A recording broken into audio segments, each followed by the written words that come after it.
Hello friends, स्वागत है आप सभी का मेरे YouTube channel SV coaching classes पर। और जैसा कि मैंने आपसे पिछले वीडियो में अपने चुंबकीय गुण तक मैंने आपके डी ब्लॉक के तत्वों की प्रॉपर्टी का डिस्कशन कर लिया था।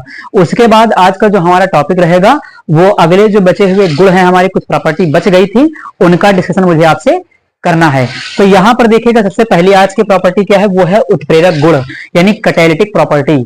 अब ये उत्प्रेरक क्या होता है, कैटलिस्ट क्या होता है ना। तो उत्प्रेरक वे पदार्थ होते हैं जो किसी अभिक्रिया का वेग बढ़ा देते हैं या घटा देते हैं, है ना। इसी के आधार पर अब देखिए क्या होगा, उत्प्रेरक क्या काम करता है। उत्प्रेरक जैसे आपने सुना होगा मोटिवेटर, अभिप्रेरक। अभिप्रेरक क्या करता है, अभिप्रेरक अभिप्रेरणा देने का काम करता है, और अभिप्रेरणा किसमें सहायता करती है, आगे बढ़ने में सहायता करती है। तो उसी प्रकार से उत्प्रेरक भी क्या होता है, किसी चीज को प्रोत्साहित करने वाला उत्प्रेरक होता है। तो उत्प्रेरक क्या है कि वे पदार्थ जो किसी भी अभिक्रिया के वेग को या तो बढ़ा देता है या तो घटा देता है। अगर उत्प्रेरक अभिक्रिया का वेग बढ़ा रहा है तो उसे कहेंगे धनात्मक उत्प्रेरक। अगर उत्प्रेरक अभिक्रिया के वेग को घटा रहा है तो उसे कहेंगे ऋणात्मक उत्प्रेरक, है ना। तो डी ब्लॉक के तत्व उत्प्रेरकों का काम भी करते हैं। कई सारी रिएक्शंस में आपने ऑर्गेनिक केमिस्ट्री में आपने बहुत सारी रिएक्शंस में डी ब्लॉक के तत्वों को देखा होगा, है ना। जैसे संपर्क विधि सल्फ्यूरिक अम्ल बनाते हैं, उसमें आपका वेनेडियम पेंटॉक्साइड V2O5 वो काम करता है। हैबर विधि से अमोनिया बनाते हैं, उसके अंदर Fe लिखा होता है, MO लिखा होता है, यानी आयरन और मोलिब्डेनम है। गए एल्कीनों का हाइड्रोजनीकरण करते हैं, उसके अंदर निकिल है, प्लेटिनम है, ये सब धातुएं यूज की जाती हैं, है कि नहीं। तो वहां पर ये सब क्या करते हैं, तो ये सब उत्प्रेरक का काम करते हैं, है कि नहीं। तो उत्प्रेरक क्या है कि जो किसी अभिक्रिया का वेग बढ़ा दे या घटा दे, उसे हम उत्प्रेरक कहते हैं, है ना। अगर जनरलाइज भाषा में ये कहा जाए, जैसे मान लिया कि कहीं पर आग जल रही है ना, तो उसमें क्या है कि उसमें घी डाल देना तो आग क्या हो जाएगी, बढ़ जाएगी, है ना। और उसमें पानी डाल देना तो क्या हो जाएगा कि आग बुझ जाएगी। तो बढ़ाने वाला क्या हो गया, धनात्मक उत्प्रेरक हो गया, और घटाने वाला क्या हो गया, ऋणात्मक उत्प्रेरक हो गया। यानी वाटर वहां पर क्या है, ऋणात्मक उत्प्रेरक है ना, जो उस अभिक्रिया को, उस प्रोसेस को खत्म कर देगा या बंद कर देगा, है ना। और दूसरा पदार्थ जो आपका पेट्रोल है या जो भी घी वगैरह आपने डाला हो, वो क्या है, अभिक्रिया का वेग बढ़ा देगा, यानी उस पदार्थ की गति करने की स्पीड को बढ़ा देगा, तो वो धनात्मक हो जाएगा उस अभिक्रिया के लिए। तो ये आपको याद रखना है। अब देखिए कहता क्या है कि इनके डी कक्षक आंशिक रूप से भरे होने के कारण इनकी सतह पर मुक्त संयोजकताएं, यहां पर होगा संयोजकताएं अधिक होती हैं, जिससे इनकी सतह पर अभिकारक अणु अधिशोषित हो जाते हैं। यानी जो अभिकारकों के अणु होते हैं वो इसकी सतह पर क्या होते हैं, अधिशोषित हो जाते हैं। जैसे मैंने बताया आपको एल्कीन का हाइड्रोजनीकरण अभी दिखाएंगे, तो अभिकारक अणु अधिशोषित हो जाते हैं। एग्जाम्पल जो देखिए लिखा हुआ है, कहां कहां पर आपको डी ब्लॉक के तत्व देखने को मिलते हैं। तो नंबर फर्स्ट देखिए लिखा है, संपर्क विधि से सल्फ्यूरिक अम्ल के निर्माण में वेनेडियम पेंटॉक्साइड V2O5 का प्रयोग होता है। देखिए वेनेडियम किस ब्लॉक का है, डी ब्लॉक का है कि नहीं है। तो वेनेडियम पेंटॉक्साइड ये क्या करता है, उत्प्रेरक का काम करता है, अभिक्रिया के वेग को बढ़ाने का काम करता है। उसके बाद हैबर विधि से, कौन सी विधि है, अमोनिया। तो हैबर विधि से अमोनिया, यहां पर लिख लीजिएगा, हैबर विधि से अमोनिया के निर्माण में लोहा Fe और मोलिब्डेनम MO, है ना, लोहा उत्प्रेरक का कार्य करता है, जबकि मोलिब्डेनम उत्प्रेरक वर्धक का काम करता है, अभिक्रिया पर लिमिट लगाने का, रोकने का काम करता है उसको, है ना। तो ये उत्प्रेरक का काम करेगा और ये वर्धक का काम करता है।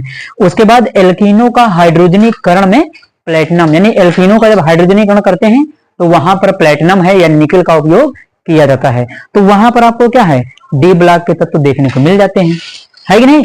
तो इस प्रकार से आप देखेंगे कि जो डी ब्लॉक के तत्व हैं वो उत्प्रेरक गुण प्रदर्शित करते हैं, है ना। जैसे ओस्टवाल्ड विधि से नाइट्रिक अम्ल बनाने में, तो ओस्टवाल्ड विधि से नाइट्रिक अम्ल बनाने में क्या होता है, प्लेटिनम, वहां भी आपको प्लेटिनम देखने को मिलता है ना। कि जो प्लेटिनम है, प्लेटिनम की जाली लगी होती है, वो उत्प्रेरक का काम करती है उसके अंदर। तो ओस्टवाल्ड विधि से नाइट्रिक अम्ल बनाने में भी प्लेटिनम का उत्प्रेरक के रूप में उपयोग होता है। प्लेटिनम किस ब्लॉक का है, डी ब्लॉक का है। तो इसलिए क्या है कि डी ब्लॉक के तत्व आपके उत्प्रेरक गुण को रिप्रेजेंट करते हैं, प्रदर्शित करते हैं। तो ये हो गया आपका उत्प्रेरक गुण। आप इसका स्क्रीनशॉट ले लीजिए, फिर अगली प्रॉपर्टी पर मैं आपसे डिस्कशन करता हूं। चलिए, तो अगली जो प्रॉपर्टी है वो देखिए क्या है, रंगीन आयनों का निर्माण, यानी फॉर्मेशन ऑफ कलर्ड कंपाउंड्स या कलर्ड आयंस, है ना। तो रंगीन आयनों का निर्माण, या कहीं कहीं पर देखिएगा लिखा होगा रंगीन यौगिकों का निर्माण, तो टेंशन उसकी नहीं लीजिएगा, है ना, क्योंकि यौगिक भी कलरफुल बना सकते हैं और आयन भी कलरफुल बना सकते हैं। चलिए, तो देखिए क्या लिखा है कि डी ब्लॉक के तत्वों के डी कक्षक अपूर्ण भरे होते हैं। यानी अपूर्ण का मतलब है पूरी तरीके से ना भरे होना, है ना, आयुग्मित इलेक्ट्रॉन रहते हैं वहां पर। मैंने आपको बहुत समझाया था पिछले वीडियोज में, है ना। तो डी तत्वों के डी कक्षक अपूर्ण भरे होने के कारण या आंशिक रूप से भरे होने के कारण, है ना, ये इलेक्ट्रॉन दृश्य प्रकाश, ये दृश्य प्रकाश क्या है, विजिबल लाइट, है ना, विजिबल लाइट दृश्य प्रकाश से क्या करेंगे, ऊर्जा अवशोषित करके एक डी कक्षक से दूसरे डी कक्षक में चले जाते हैं, है ना, एक डी कक्षक से दूसरे डी कक्षक में जाते हैं, जिसे क्या कहते हैं, डीडी संक्रमण। देखिए ये ध्यान रखिएगा, एक नंबर का हो सकता है प्रश्न पूछ लिया जाए कि डीडी संक्रमण क्या है ना। तो डी कक्षक के इलेक्ट्रॉनों का एक डी कक्षक से दूसरे डी कक्षक में जाना क्या कहलाता है, डीडी संक्रमण कहलाता है। और ये कैसे जाएंगे, दृश्य प्रकाश से ऊर्जा को अवशोषित करके एक डी कक्षक से दूसरे डी कक्षक में डी इलेक्ट्रॉनों का चले जाना ही डीडी संक्रमण कहलाता है। तो ये याद रखना है। उसके बाद देखिए क्या लिखा है, इसी के कारण ये विभिन्न प्रकार के रंगीन आयनों का या यौगिकों का निर्माण करते हैं। अब जरा यहाँ पर देखिएगा क्या है, यहाँ पर देखिएगा क्या है कि जो स्क्रीन पर देखिए आपके बहुत सारे आयन लिखे, ये केवल आपकी जानकारी के लिए है, आपको उनको पेपर में नहीं लिखना है और ना ही आपसे लिखने के लिए कहा जाएगा, केवल जानकारी हो जाए आपको, इसलिए यहाँ पर आपकी स्क्रीन पर ये लिखा हुआ। देखिए यहाँ पर बहुत सारे आयन लिखे हैं, उनके कलर उनके सामने लिखे हुए हैं। जैसे देखिए स्कैंडियम है, कलरलेस है, और टाइटेनियम है, कलरलेस रंगहीन। उसके बाद देखिए टाइटेनियम आपका डबल प्लस है, इसका जो टाइटेनियम है वो भी कलरलेस है। टाइटेनियम ट्रिपल प्लस जो है ना, ये किस रंग का है, तो ये है आपका पर्पल, यानी टाइटेनियम 4 प्लस जो आपका वो कलरलेस है, टाइटेनियम 3 प्लस क्या है, पर्पल है। उसके बाद वैनेडियम 4 प्लस ब्लू नीला है, ठीक, पर्पल मतलब ये गुलाबी है, ठीक। उसके बाद वायलेट आपका जो वैनेडियम है वो कैसा है, ब्लू है, नीला है। फिर वैनेडियम 3 प्लस वाला कैसा है, ग्रीन में है। फिर वैनेडियम 2 प्लस वायलेट है, बैंगनी है।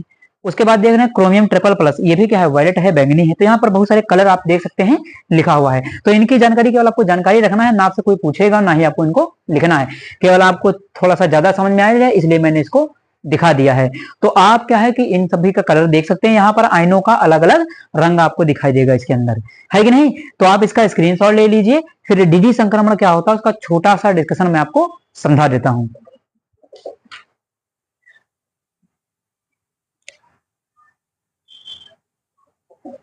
चलिए अब मैं आपको छोटा सा हिंट देता हूं कि ये डीडी संक्रमण क्या होता है।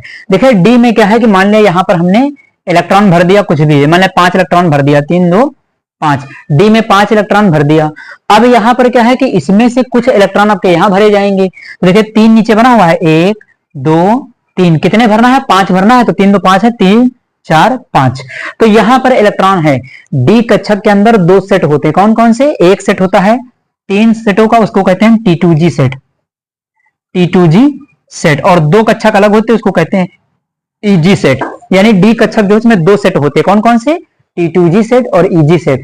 डी कक्षक के जो 5 कक्षक होते हैं उनको तोड़ेंगे आप तो वो 3 अलग और 2 अलग हो जाते हैं। 3 देखिए निम्न ऊर्जा के, कम ऊर्जा के 3 बनेंगे, और 2 ऊर्जा के ये एक जो आपका यहां पर बना हुआ है ये EG सेट, है ना। तो 3 जो है कम ऊर्जा के होते हैं वो नीचे रहेंगे, और 2 जो है ज्यादा ऊर्जा के वो ऊपर रहते हैं। इसको कहते हैं EG सेट, इसको कहते हैं T2G सेट, है ना। तो डी कक्षक को तोड़ने पर हमें 2 प्रकार के सेट प्राप्त होते हैं। 3 डब्बे अलग हो जाएंगे कम ऊर्जा के, जिसको हम कहते हैं T2G सेट, और 2 ऊर्जा के ज्यादा डब्बे होते हैं उनको कहते हैं EG सेट। 2 सेटों की ऊर्जा ज्यादा होती है ना।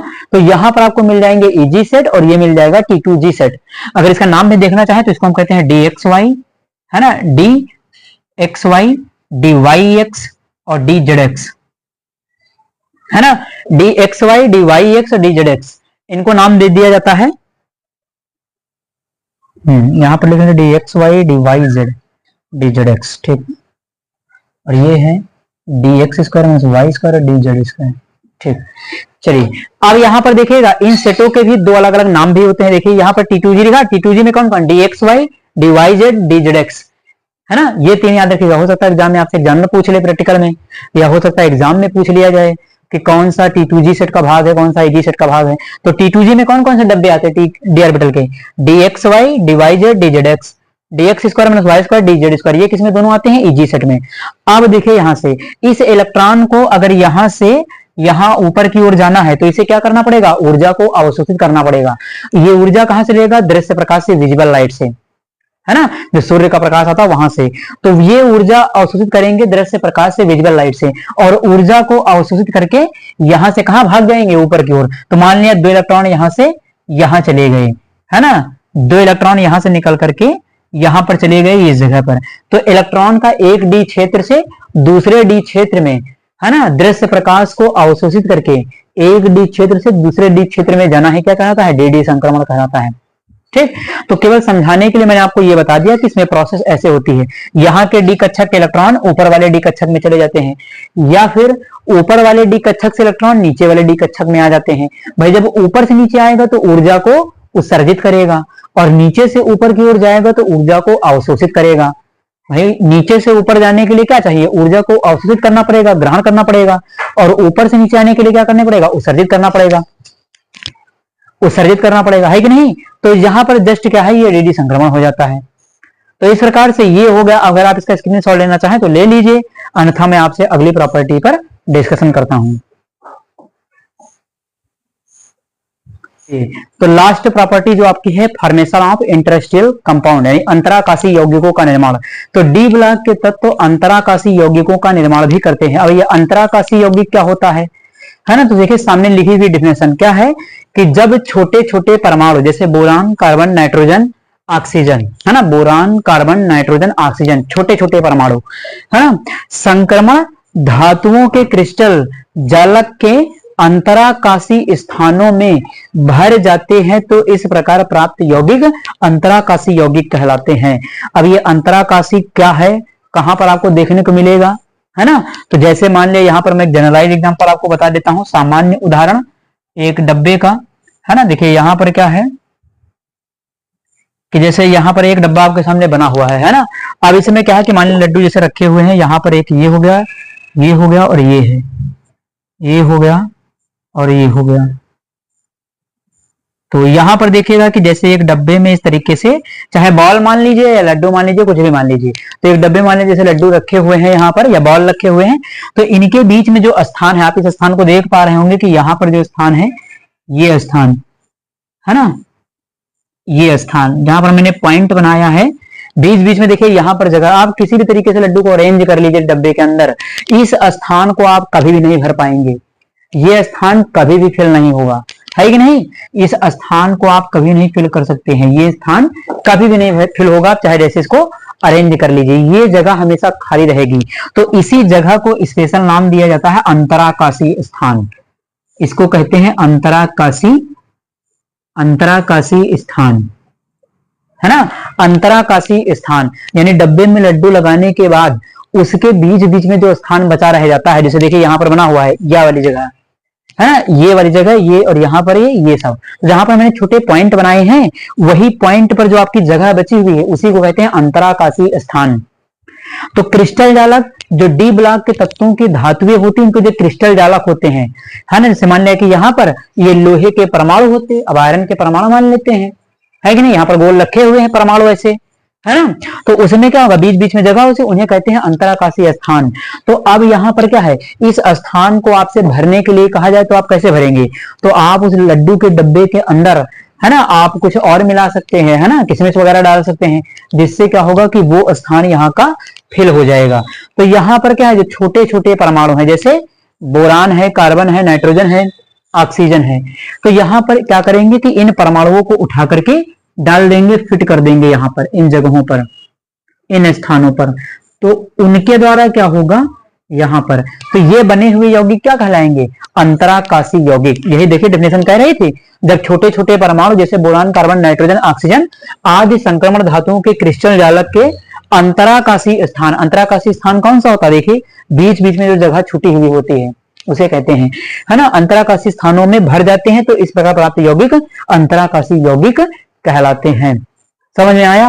तो यहां पर ये है आपका एक बना हुआ क्रिस्टल जालक। अब इसको मान लिया लोहे का क्रिस्टल जालक है, अभी मान लिया लड्डू वड्डू को भूल जाइए, डब्बे को भूल जाइए, अब यहां समझ लीजिए कि ये क्या है, आयरन का क्रिस्टल है, आयरन धातु का, लोहे का, और ये लोहे के परमाणु है, सब जगह पर लिखा हुआ Fe।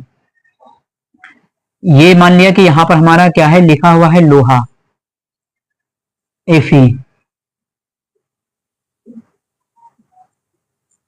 है कि नहीं? ये सब क्या है, ये सब लोहे के परमाणु हैं, गोल गोल बने हुए हैं। इसके अंदर आपने क्या किया, ऑक्सीजन को मिला दिया, इसके बीच में जगह खाली थी वहां पर ऑक्सीजन को उठा करके भर दिया, तो देखिए क्या बन गया आपका, आयरन ऑक्साइड बन जाएगा। देखिए मैंने एग्जांपल भी लिखा है, आयरन ऑक्साइड, है ना, ये देखिए लिखा हुआ आयरन ऑक्साइड। इसी प्रकार से टाइटेनियम का क्रिस्टल हो, उसके अंदर कार्बन को डाल दीजिए तो टाइटेनियम कार्बाइड बन जाएगा, TiC। मैग्नीशियम नाइट्राइड बन जाएगा, है कि नहीं। तो इस प्रकार से ये सब आपके एग्जाम्पल किसके हैं, ये हैं आपके अंतराकाशी यौगिकों के, है ना। तो ये आप ध्यान रखिएगा कि अंतराकाशी यौगिक क्या होते हैं और कैसे बनते हैं, तो वो मैंने बता दिया।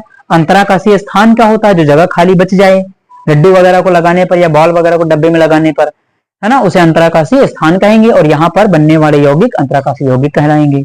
सामने आपके एग्जाम्पल लिखे हुए हैं सारे, ठीक। तो आप इसका स्क्रीनशॉट ले लीजिए, फिर मैं इनके गुणों के बारे में आपसे डिस्कशन करता हूं।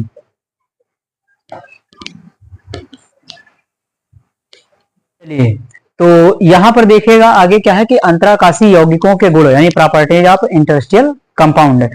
तो देखिए नंबर फर्स्ट क्या लिखा कि इनके गलनांक व क्वथनांक उच्च होते हैं, यानी इनके गलनांक और क्वथनांक अंतराकाशी यौगिकों के बहुत अधिक होते हैं, आपको ये याद रखना है।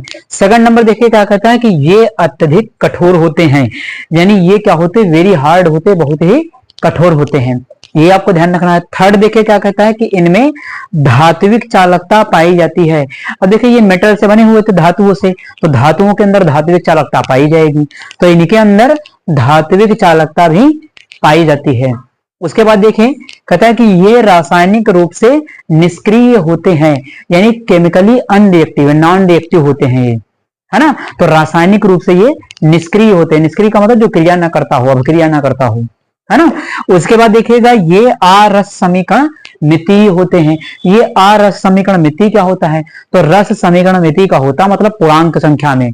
इसको देखेंगे तो ये आपको क्या है कि पॉइंट वगैरह में मिल जाता है। जैसे मैं आपको बता देता हूं एग्जांपल के लिए, आयरन ऑक्साइड है जैसे FeO, ये है, तो इसके अंदर देखिए आयरन पूरा होता है और यहाँ पर ऑक्सीजन क्या है कि कुछ कम रेशियो में, जैसे 0.93 करके ऐसा कुछ होता है। तो इस तरीके से इसको कहा जाता है कि आर रस समीकरण मिति, यानी ये पूर्णांक में नहीं होते हैं, पूर्ण संख्या में नहीं होते हैं, है ना। तो ये है आपका आर रस समीकरण मिति, इस प्रकार से इसके विषय में कहा जाता है। यहाँ पर ऑक्सीजन भी हो सकता है या हो सकता है कि आपका आयरन भी हो, जैसे ये आयरन ऑक्साइड है, तो यहाँ पर क्या होता है कि जो आयरन है या ऑक्सीजन है, दोनों में से किसी का भी अनुपात पूर्ण ना होकर के पॉइंट में हो सकता है, पॉइंट में आपको कहीं भी लिखा हुआ मिल सकता है ना। तो इस प्रकार से क्या होते हैं कि अंतराकाशी यौगिकों के आपके ये गुण हो जाते हैं, है ना। तो यहां पर क्या है कि आपके डी ब्लॉक के तत्वों की जो प्रॉपर्टीज थी, है ना, आज आपके डी ब्लॉक के तत्वों के जो मुख्य लक्षण, मुख्य गुण या विशेषताएं जो थी, उनका मैंने डिस्कशन पूरी तरीके से कर लिया है। अब इसके बाद कोई प्रॉपर्टी डी ब्लॉक के तत्वों में नहीं बचती है। अगर आप पढ़ेंगे उसको तो लगता है कि आपसे कोई प्रॉपर्टी छूट रही है, तो आप उसको कमेंट बॉक्स में बता सकते हैं, है ना, कि उस प्रॉपर्टी का हम डिस्कशन आपसे कर लेंगे। वैसे मैंने कोई छोड़ा नहीं है, सारी प्रॉपर्टी का डिस्कशन आपसे कर लिया है, लेकिन फिर भी अगर आपको कोई ऐसी प्रॉपर्टी मिलती है जो मैंने नहीं करवाया है या आपको नहीं समझ में आई है, तो आप उसको पूछ सकते हैं। तो उम्मीद करता हूं कि ये आज की जो प्रॉपर्टीज थी वो आपको समझ में आई हुई होंगी, और अगर चैनल पर नए हैं तो चैनल को सब्सक्राइब करें, वीडियो को लाइक करें और ज्यादा से ज्यादा शेयर करते रहिए। तो चलिए फिर मिलते हैं अपने नेक्स्ट लेक्चर में। Thanks for watching this video.